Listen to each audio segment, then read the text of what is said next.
তোমার কি কখনো বিয়ের প্রস্তাব আসে নাই? আসছিল তো, প্রবাসের একটা ছেলের সাথে, ও সুদানে থাকে। তাহলে ওকে বিয়ে করলে না কেন? কারণ আমার বাবা স্ট্রেইট বলে দিয়েছিল কোন পোলার সাথে আমার মেয়ের বিয়ে দিব না।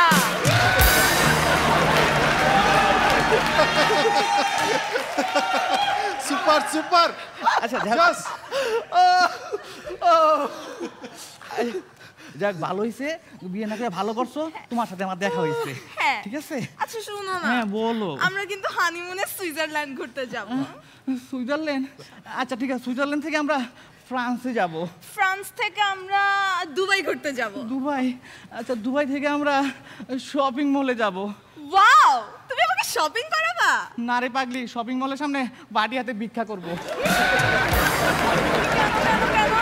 বিয়ের আগে না বলেছিলে তোমার অনেক টাকা, তুমি আমাকে খরচ করবে না আমার টাকা? হ্যাঁ টাকা খরচ করব, আগে তোমার সাত মুখটা দেখি, দেখার পরে সিদ্ধান্ত নিব তোমাকে হানিমুনে নিয়ে লিভারপুল যাব না সাংখারপুল। বুঝতে পেরেছি, আমার গোস্তাক আমার চেহারা দেখার জন্য অধৈর্য হয়ে আছে। দাঁড়াও তোমায় দেখাচ্ছি।